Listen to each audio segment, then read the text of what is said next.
l'idée c'était de faire quelque chose participatif.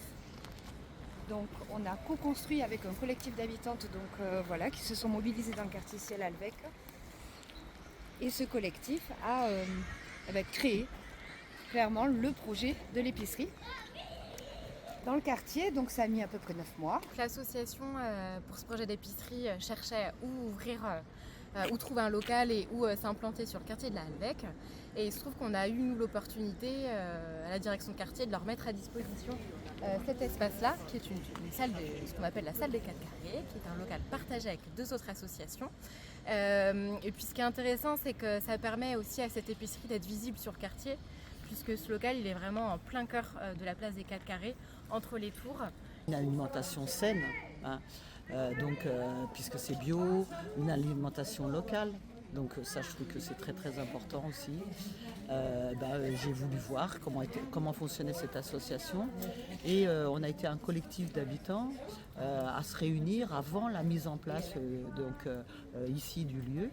Et discuter comment ça peut fonctionner, quels sont les légumes qui seront intéressants, l'épicerie, comment ça peut être intéressant aussi, le lieu, comment on va le décorer, comment on va articuler, installer les tables, en faire un lieu chaleureux, quoi. Et depuis, l'aventure, on a commencé, quoi. Donc ce projet, en fait, je dirais que la force vraiment qui fait la base de ce projet, c'est le collectif. C'est parce que ce sont des habitantes qui... alors je dis habitantes parce qu'en fait au départ, ce ne sont que des femmes qui se sont mobilisées sur ce projet-là. Bonjour. J'aime bien la communication, le partage, et puis on fait plein d'activités, on a tous des capacités d'apprendre, d'écouter les autres, et je trouve que c'est important. Et donc la force c'est le collectif, effectivement, de ces femmes qui se sont engagées, qui savent ce dont elles ont besoin, et donc qui sont les mieux placées pour répondre à leurs besoins.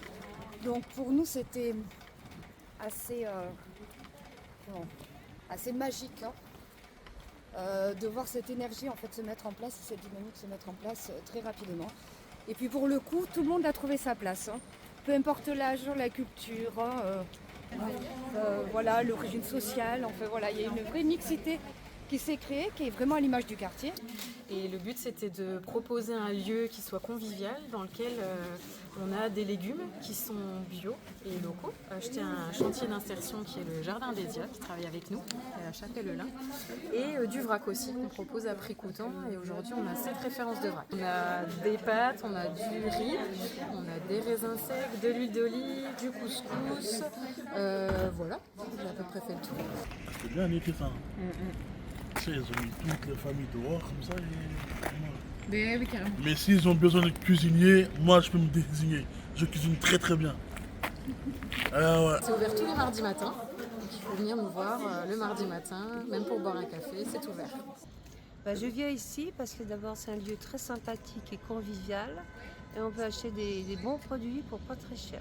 Voilà. C'est aussi dans une dynamique de, on vous propose une tarification adaptée pour pouvoir manger de manière locale, à bas coût, des produits bio, mais on vous propose aussi à côté de ça des ateliers cuisine, ateliers bricolage, des visites directement auprès du producteur. Enfin, il y a tout un tas de choses qui fait que ce projet il est hyper global et qu'il est très riche pour les habitants du quartier. Elle est intéressée par la couture, transmettre le fait qu'elle sache bien coudre. Elle fait des ateliers couture. Il y a un autre qui est dans le bricolage, il fait l'atelier bricolage. Non seulement il y a l'alimentation, mais on fait vivre aussi ce lieu. Atelier de cuisine qu'on fait une fois par mois. Et chaque mois, on a un thème différent, soit français, soit marocain. Aujourd'hui, c'est marocain. Soit des recettes qu'on prépare à part de légumes. C'est ça. Voilà. Parce qu'on aime beaucoup de légumes. Pour faire découvrir aux habitants. Voilà, c'est ça. Yolande, donc. Bonjour monsieur. Yolande qui est elle du quartier. Oui, je suis du quartier, puis voilà. Je suis très heureuse. Et alors, on est contente de ce qui se passe ici, là. Ah oui, voilà. oui, Et elle vient avec sa sono pour pouvoir faire l'animation. L'animation de la journée. Viens goûter. Je peux goûter? Oui, c'est Oh vrai. là là! Alexandra, t'as dit quoi? Oui, je peux goûter. C'est certain. Monsieur aussi? Avec sucre ou sans sucre? C'est très bon avec sucre. Avec Non, sans sucre, c'est très bon. Allez, merci. Puis je vais prendre un autre. C'est chaud encore. Attends, Moi, j'aime bien faire la cuisine du monde. Je recherche la cuisine du monde. Parce qu'il y a des plats qu'on ne connaît pas et qu'on a envie d'apprendre et de manger, de savoir comment ils font. c'est bio. Tout bio ici. Et c'est fait maison. Et c'est chaud. Ouais, Non, mais en fait, voilà, c'est pas de produits transformés, tout ça, c'est très simple. C'est ouvert à tout le monde. Ce qui est différent, c'est le tarif. Parce qu'on a des tarifs solidaires pour les personnes qui ont le moins de revenus ou de ressources. Mais par contre, c'est ouvert à tous et toutes. Et ça permet aussi de donner un peu de gaieté dans ce quartier qui a besoin que ça soit un peu vivant. Oh, les filles rougissent. Alors, il y a quelque chose de...